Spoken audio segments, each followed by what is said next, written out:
बिस्मिल्लाहिर्रहमानिर्रहीम। अस्सलाम वालेकुम।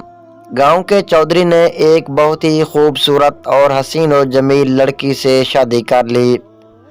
उस लड़की का बाप बहुत लालची था, इसलिए उसने चौधरी साहब की उम्र का तकाजा नहीं किया और अपनी बेटी की शादी चौधरी साहब से करवा दी।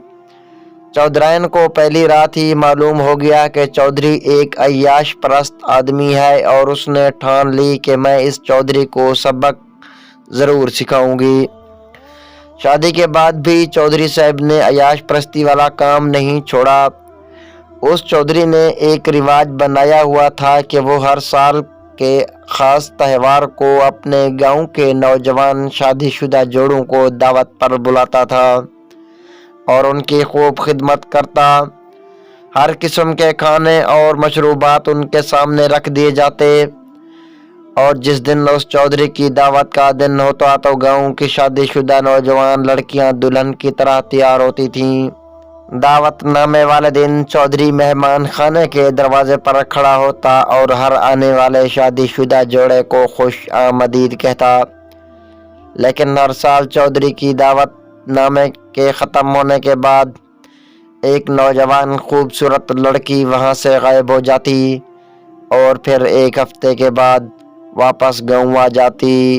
चौधरानी को जब इस बात का पता चला तो उसने ठान लिया कि इस बात की तहकीक करके रहूंगी और चौधरानी अगले साल होने वाले दावतनामे का इंतज़ार करने लगी। जब अगला साल आया तो चौधरी ने मामूल की तरह शादीशुदा जोड़ों को दावत की तो उस बार चौधराइन ने एक चाल चली। उसने चौधरी के मुंशी से कहा कि तुम एक औरत को ढूंढ कर लाओ जो बहुत अच्छा बनाओ श्रृंगार करती हो। मुंशी साहब शहर गए और एक बनाओ श्रृंगार करने वाली औरत को ले आए। अब चौधराइन ने इससे कहा कि मुझे और इस मुंशी को इस तरह तैयार कर दो कि चौधरी हमें पहचान न सके। उस औरत ने चौधराइन को इस तरह तैयार कर दिया कि वो खुद भी अपने आप को ना पहचान सकी।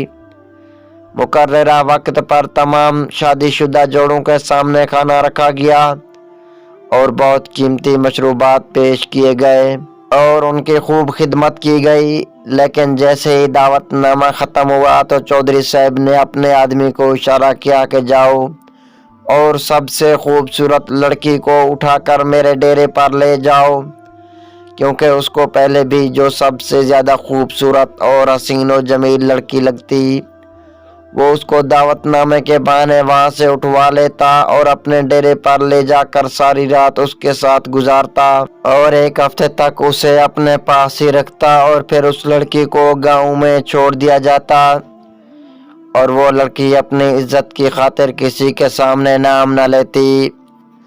उस बार जैसे ही दावतनामा ख़त्म हुआ तो चौधरी के आदमियों को चौधराइन के अलावा और कोई खूबसूरत लड़की ना लगी तो उन्होंने चौधराइन को चुपके से उठाया और उसको चौधरी के डेरे पर ले गए। जब रात हुई तो चौधरी साहब कमरे के अंदर दाखिल हुए तो उस लड़की को देखकर उससे कहा कि तुमसे पहले मैं सैकड़ों लड़कियों के साथ रातें गुजार चुका हूँ, लेकिन तुमसे ज़्यादा कोई खूबसूरत नहीं देखी। जैसे ही चौधराइन ने ये बात सुनी तो चौधराइन ने अपने बिस्तर से उठी और अपना तमाम बनाओ श्रृंगार हटाया तो चौधरी के पैरों तले ज़मीन निकल गई। चौधराइन ने कहा कि मैंने सुना था कि तुम एक अय्याश परस्त आदमी हो, लेकिन तुम इतने घटिया इंसान हो सकते हो ये मैंने सोचा भी ना था। तुम गांव वालों को मेहमान नवाजी का लालच देकर उनकी इज्जत के साथ खिलवाड़ करते हो।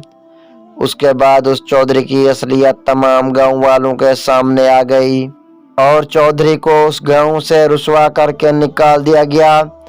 अब वो चौधरी मिस्त्रियों के साथ दिहाड़ी करता है।